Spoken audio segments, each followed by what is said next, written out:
adakah wajar untuk mana-mana pihak peguam negara yang membuat keputusan?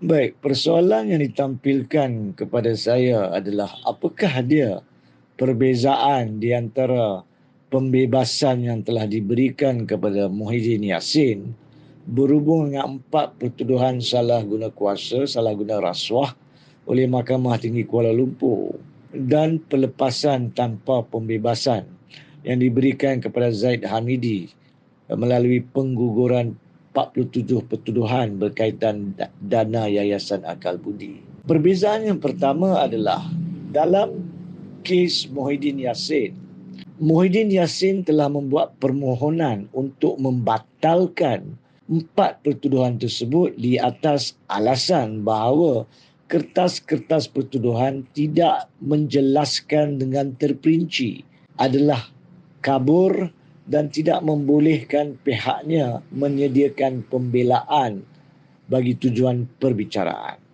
Permohonan dibuat oleh Muhyiddin Yassin. Bantahan telah dibuat oleh pihak pendakwa raya kepada permohonan tersebut.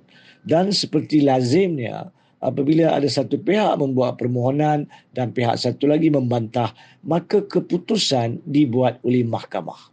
Jadi dalam kes ini, setelah mendengar hujahan kedua-dua pihak, mahkamah bersetuju bahawa keempat-empat pertuduhan seadanya adalah kabur, tidak jelas dan oleh itu cacat dan wajar dibatalkan.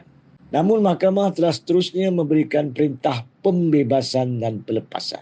Dalam kes Zaid Hamidi, tidak ada permohonan yang dibuat oleh pihak pembelaan dari segi perundangan dan kehakiman.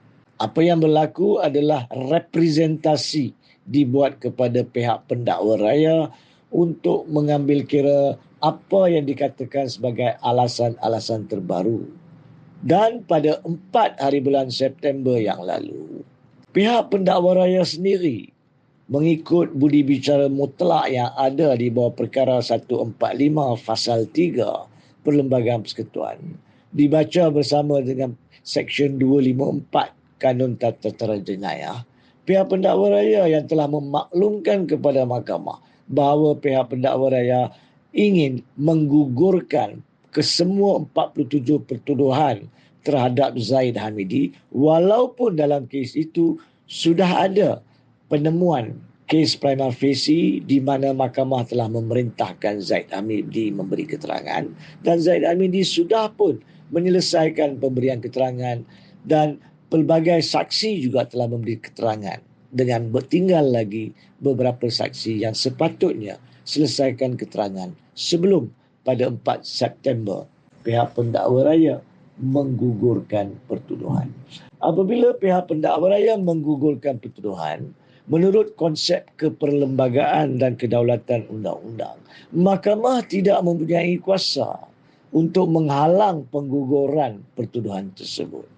Jadi keputusan di dalam kes Zaid Hamidi yang berbeza yang pertamanya dengan kes Muhyiddin Yassin adalah keputusan pengguguran dibuat oleh Timbalan Pendakwa Raya, pihak pendakwa raya. Mahkamah tidak berkuasa menghalang. Mahkamah cuma boleh kemudiannya memilih antara dua perintah, sama ada untuk memberikan pelepasan yang membolehkan pada masa hadapan jika perlu pendakwa raya menuduh semula orang tertuduh tersebut, ataupun perintah pembebasan yang tidak akan membolehkan orang yang dituduh itu dituduh semula di atas fakta maupun rentetan peristiwa yang sama. So itu adalah perbezaan yang pertama. Perbezaan yang kedua dalam kes antara kes Muhyiddin dan Zaid Hamidi adalah dalam kes Muhyiddin belum ada perbicaraan. Tidak ada seorang pun saksi yang telah mula memberi keterangan.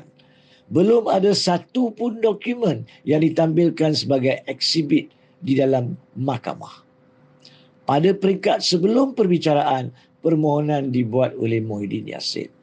Walhal dalam kes Zaid Hamidi, perbicaraan telah bermula sejak bulan Oktober 2019.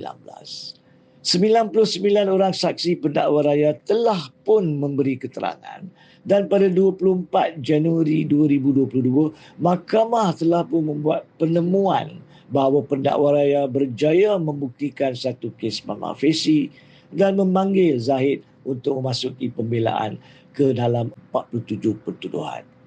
Walhal Zahid Hamidi sudah pun memulakan keterangan dalam pembelaan, dia sendiri telah selesai memberi keterangan. 14 saksi lain telah selesai memberi keterangan bagi pihaknya dan tinggal beberapa saksi lagi yang sepatutnya memberi keterangan, yakni di penghujung kes pembelaan barulah pihak pendakwa raya membuat keputusan untuk menggugurkan kes. Itu perbezaan kedua. Perbezaan yang ketiga di dalam kes Muhyiddin Yassin dan Zahid Hamidi adalah menurut perintah akhir mahkamah. Dalam kes Muhyiddin Yassin, mahkamah telah membebaskan Muhyiddin Yassin atas alasan pertuduhan itu cacat. Bermaksud bahawa pihak pendakwa raya tidak berhak melainkan mereka merayu dan rayuan diterima untuk memfailkan apa-apa pertuduhan lain di atas fakta dan rentetan peristiwa yang sama. Tapi dalam kes Zahid Hamidi, apabila pertuduhan telah digugurkan dan mahkamah memberi perintah pelepasan, maka jika pada masa akan datang ada pertuduhan yang sama atau hampir sama dibawa terhadap Zahid Hamidi, maka dari segi perundangan dan kehakiman, mahkamah ataupun pihak pendakwa raya boleh mendaftar semula pertuduhan tersebut dan mulakan bicara. Tetapi persamaan di dalam kedua-dua kes pula adalah terdapat beberapa isu yang tertampil yang menunjukkan bahawa ada kemungkinan keseluruhan perintah mahkamah dalam kes Muhyiddin Yassin, juga keseluruhan keputusan pendakwa raya untuk menggugurkan kesemua 47 pertuduhan Zahid Hamidi mempunyai khilaf.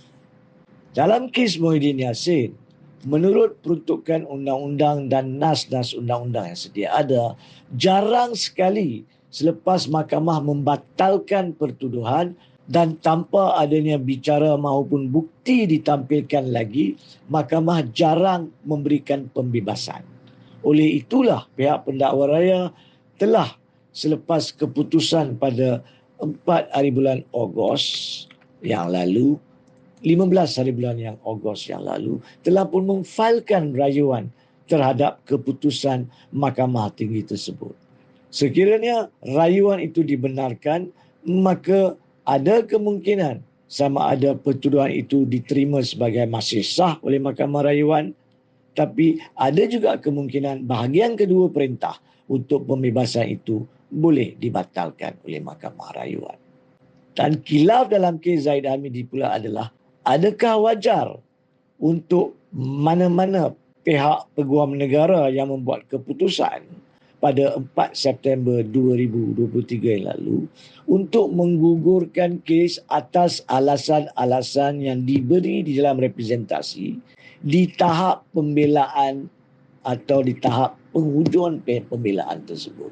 Itulah persoalan perundangan yang tidak dapat dijelaskan dalam kes Zahid Hamidi kerana ketiadaan kenyataan lengkap dan telus oleh pihak peguam negara. Kerana nombor satu, kita tidak tahu bilakah keputusan itu dibuat. Cuma jika kita tahu bila keputusan dibuat, maka kita akan tahu siapakah yang membuat keputusan. Adakah ianya Tan Sri Idrus Harun ataupun ianya Datuk Ahmad Tahriruddin Mohamad Saleh. Dan dengan pengetahuan tarikh keputusan, barulah orang yang membuat keputusan itu bertanggungjawab memberi penjelasan yang lengkap, telus dan munasabah kepada penerimaan kesemua pihak yang berkenaan.